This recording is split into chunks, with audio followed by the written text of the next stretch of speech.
পূর্ব মেদিনীপুরের হলদিয়া পৌরসভার ১৩ নম্বর ওয়ার্ডে তৃণমূলের পার্টি অফিসে ভাঙচুর। বিজেপির বিরুদ্ধে অভিযোগ, পাল্টা গোষ্ঠীদ্বন্দ্ব বলল বিজেপি। ভোট মিটতেই হলদিয়া পুরসভার ১৩ নম্বর ওয়ার্ডে তৃণমূল কংগ্রেসের পার্টি অফিসে ভাঙচুরের অভিযোগ উঠল। বৃহস্পতিবার সকালে তৃণমূল কর্মীরা এসে দেখে পার্টি অফিস ভাঙচুর করা হয়েছে। তৃণমূলের দাবি, রাতের অন্ধকারে বিজেপি আশ্রিত দুষ্কৃতীরা এই হামলা চালিয়েছে। যদিও বিজেপির পাল্টা দাবি, এটি তৃণমূলের গোষ্ঠীদ্বন্দ্বের ফল। ঘটনা তদন্ত শুরু করেছে হলদিয়া থানার পুলিশ। স্থানীয় সূত্রে জানা গেছে, বৃহস্পতিবার রাতে হলদিয়া পুরসভার ১৩ নম্বর ওয়ার্ডে অবস্থিত তৃণমূলের দলীয় কার্যালয়ে ভাঙচুর চালানো হয়। অফিসের চেয়ার, টেবিল, ব্যানার, ফ্ল্যাক্স ছিঁড়ে ফেলা হয় বলে অভিযোগ। বৃহস্পতিবার সকালে বিষয়টি নজরে আসে স্থানীয় তৃণমূল কর্মীদের। এই ঘটনায় হলদিয়া থানায় লিখিত অভিযোগ দায়ের করেছে তৃণমূল। হলদিয়ার শহর তৃণমূল কংগ্রেসের সহ-সভাপতি জ্যোতিপ্রসাদ দাস বলেন, শেষ দফার ভোট শেষ হতেই বিভিন্ন এক্সিট পোলে বিজেপিকে এগিয়ে দেখানো হচ্ছে। তারপরই রাতের অন্ধকারে বিজেপি আশ্রিত দুষ্কৃতীরা আমাদের ১৩ নম্বর ওয়ার্ডের পার্টি অফিস ভাঙচুর করেছে।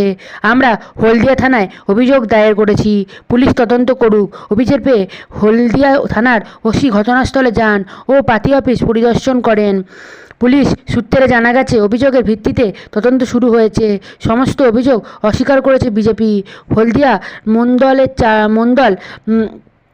৪-এর সভাপতি কার্তিক দাস বলেন, নিজেদের দায়ের ও গোষ্ঠী সংঘর্ষের কারণেই ভাঙচুর হয়েছে।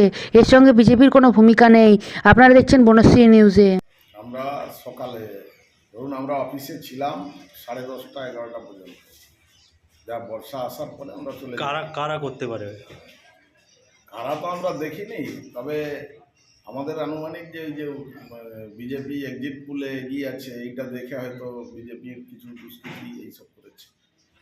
কারণ কাউকে না দেখে তো নাম বলা যাচ্ছে না। থানায় অভিযোগ করেছে? থানায় অভিযোগ করেছে।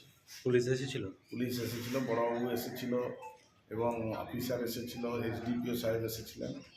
কি বলছে? ওনারা আশ্বাস দিয়ে গেছেন যে আমরা কমপ্লেন করতে বলছিলেন, আমরা করেছি। তো ওনারা বলে গেছেন ঠিক আছে, আমরা দেখছি। ওনার নাম? আমার নাম প্রসেনজিৎ মাইতি, ১৩ নম্বর ওয়ার্ড প্রেসিডেন্ট।